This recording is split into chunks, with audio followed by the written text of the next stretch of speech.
আজকে Myanmar Rakhine army বাংলাদেশের সীমান্ত দখল করে নিয়ে গেছে, এই নিয়ে কথাবার্তা নাই। যদিও আজকে তারেক রহমান পর্যন্ত এই বিষয়ে তিনি স্পষ্ট তার বক্তব্য জানিয়েছেন যে করিডোর দেয়া। আমি তো তারেক রহমানের বক্তব্যটা আপনাকে শোনাতে চাই।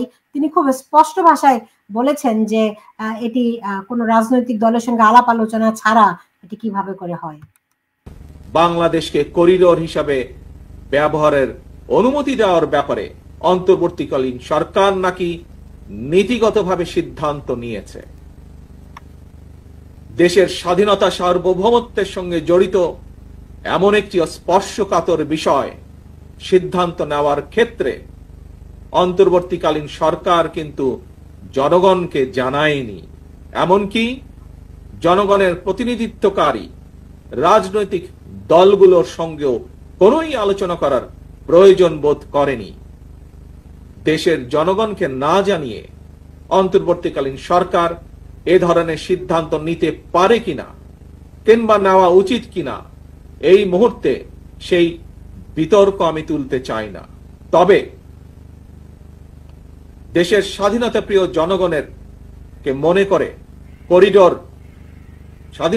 জনগণ মনে করে করিডোর দেওয়া না দেওয়ার বিষয় সিদ্ধান্ত আসতে হবে জনগণের কাছ থেকে, সিদ্ধান্ত আসতে হবে জনগণের প্রত্যক্ষ ভোটে নির্বাচিত জাতীয় সংসদের মাধ্যমে। আনিস আলমগীর, আপনি জানেন, ধরেন এই আমেরিকাতেও যখন কোনো একটা এরকম সামরিক বা কোনো কিছু দেওয়ার আলাপ আলোচনা আসে, সেই ক্ষেত্রে দেখা যায় যে তারা প্রেসিডেন্টের সিদ্ধান্তই হয় না, এটি কংগ্রেসের 2 চেম্বারে পাশ করতে হয়, সেনেটে পাশ করতে হয়, হাউসে পাশ করতে হয়। প্রেসিডেন্ট এককভাবে সিদ্ধান্ত নিতে পারেন না। কিন্তু তারা এর মধ্যে নীতিগত সিদ্ধান্ত নিয়ে ফেলেছেন, যদি চুক্তি নাও করে থাকেন। তারা বলছেন যে আমরা আলোচনা করেছি। হ্যাঁ, তো ওনারা কি আলোচনা করেছেন সেটিও তো মানুষকে আজ পর্যন্ত বলেনি। এটাই আমি তো আপনাকে ক্লিয়ার করতে চাইলাম প্রথমেই, যে পররাষ্ট্র উপদেষ্টা যে বলেছেন নীতিগত সিদ্ধান্ত নিয়েছেন, সেটা থেকেই কিন্তু এই সন্দেহটার উৎপত্তি হয়েছে। আজকে খলিলুর রহমান বলছেন যে আমাদের প্রাথমিক কথা হয়েছে, নীতিগত সিদ্ধান্ত হয়নি। তার মানে ওনারা আগাচ্ছেন, প্রাথমিক হোক আর যাই হোক।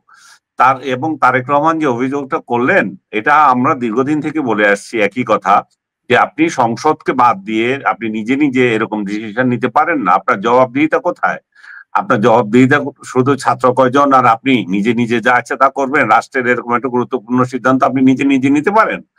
আজকে একটু শুভ বুদ্ধি উদয় হয়েছে মনে হয়, যে এনসিপির সভাপতিও আমি দেখলাম আজকে, সভাপতি না আহ্বায়ক, তারা যে পদে ডাকেন আর কি, উনি বলেছেন যে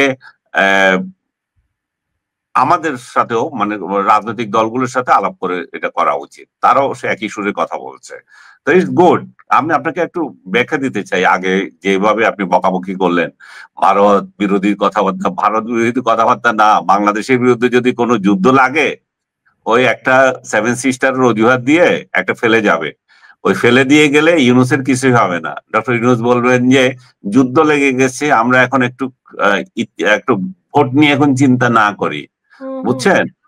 আমরা এখন ইলেকশন না দেই, আমরা অন্য চিন্তা করি, এবং সুতরাং এই যুদ্ধ লেগে গেলে ওনার কিছু আসে যায় না। কিন্তু ওনার এখানে সাবধান হতে হবে। উনি যে সমস্ত কথাবার্তা 7 সিস্টারের বিরুদ্ধে বলেন, ওনার সাঙ্গপাঙ্গরা যেভাবে ভারতকে আক্রমণ করেন, এগুলো দরকার নাই। এবং ভারতকে বারবার বলছি, আমি আপনাকে আপনার মাধ্যমেই বলছি বারবার, যে ভারতকে এই আশ্বাস দিতে হবে, 7 সিস্টার নিয়ে আমাদের মাথা ব্যথা নাই, তোমাদের 7 সিস্টার তোমাদের আছে, বাংলাদেশের সয়েল, আমাদের এখানে ব্যবহার করতে আমরা দেব না তোমাদের বিরুদ্ধে। যেটা আজকে এই আপনার খলিলুর রহমান যেটা মায়ানমারের ক্ষেত্রে বললো।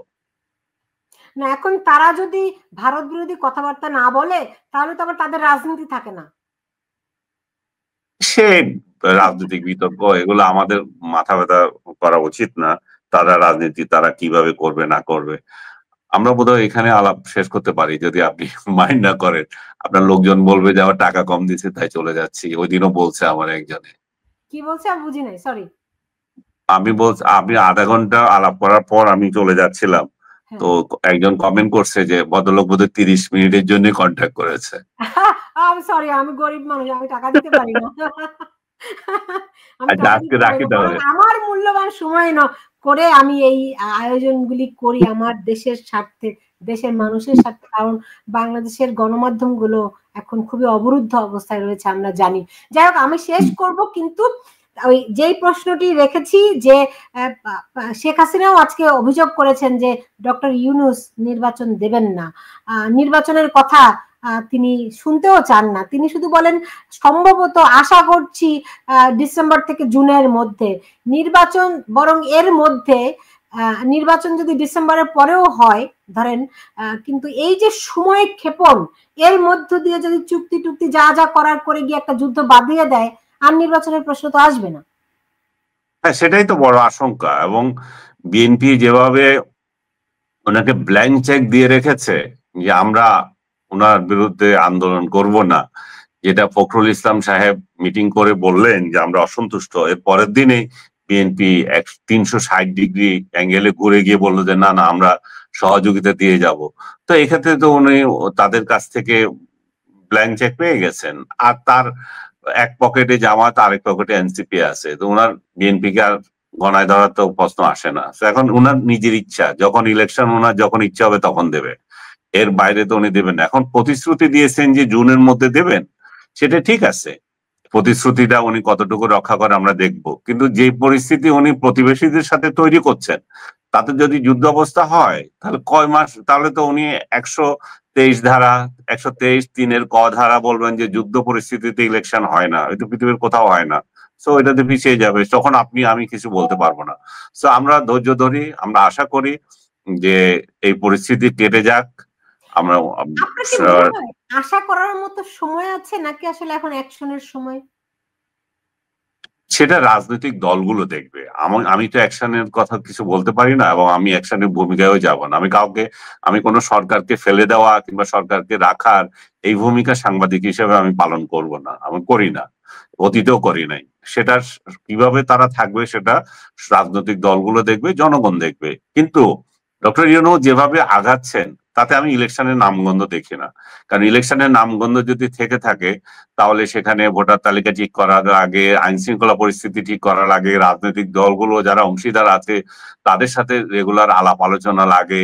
এখানে তো উনি কাউকে তোয়াক্কা করছেন না, তাদের সাথে এরকম একটা পরিস্থিতি নিয়েও যখন তিনি আলাপ করছেন না, তখন কি এটা বোঝার মানে মানে না বোঝার অবকাশ আছে যে উনি তাদেরকে পাত্তা দিচ্ছেন না? কারণ ওনার হাতে যারা আছে তারাই যথেষ্ট মনে করছেন। এবং এখানে আওয়ামী লীগের তো কোনো পাত্তাই নেই, পাত্তা থাকারও কথা না, তারা পালিয়ে আছে। আর যারা আছে তারাও হতাশ। তারেক রহমানের বক্তৃতা আপনি শুনালেন, এবং তাদের নেতা নেত্রীদের সাথে যে কয়জনের সাথে আমাদের এখানে কথাবার্তা হয় তারাও হতাশ যে এই লোক ইলেকশন দেবে কিনা।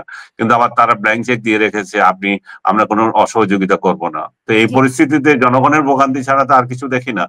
যে দিন দিন অর্থনৈতিক অবস্থা কি খারাপ হচ্ছে সেটা যারা ব্যবসা বাণিজ্য করছে তারা জানে। এখন আমি জানি না ওনারা মানে কাগজে কলমে বিরাট উন্নতি করছে, কিন্তু যখনই ব্যবসায়ীদের সাথে কথা হচ্ছে, এক একজন বলতেছে আমি 2 বছর পিছিয়ে গেছি, এক একজন বলছে যে আমি মাথা তুলে দাঁড়াতে পারবো কিনা জানি না। ব্যাংকগুলো অনেক লাভ করছে, সব কাগজে কলমে, কিন্তু বাস্তবে কি লাভ সেটা তারাও জানে না। কাগজে কলমে অনেক হিসাব হচ্ছে। তো বাস্তবতা বুঝতে হলে জনগণের সাথে মিশতে হবে। ওনারা তো জনগণের সাথে, ওনার না আমাদের তো রাষ্ট্রীয় মানে খাসালত এগুলা, যখন চেয়ারে বসেন তখন বড় বড় কথাই শুনি আমরা, শুধু জনগণের কাছে তারা যান না, জনগণের কথা শুনেন না। জনগণের কথা যদি শুনতেন হাসিনারও এই পরিণতি নিচ্ছে হতেন না। শেখ হাসিনা আজকে পালিয়ে আছেন আমাদেরকে একটা দুর্দশার মধ্যে ফেলে, সেই জন্য উনি ওইখানে গিয়ে বক্তৃতা দিলে তো হবে না, এই পরিস্থিতির জন্য তিনিও দায়ী। উনি যদি ইলেকশন করতেছেন, ইউনূস দেবেন না, ইলেকশন আপনিও তো ঠিক মতো দেন নাই। আপনি যদি ঠিক মতো ইলেকশন দিতেন তাহলে তো দেশের আজকে এই অবস্থা হতো না। ইউনূসকে এনে জনগণ ক্ষমতায় বসানোর প্রয়োজন মনে করতেন না, তাই না? রাজনৈতিক প্রক্রিয়ায়, স্বাভাবিক নির্বাচন প্রক্রিয়ায় সরকার পরিবর্তন হতো।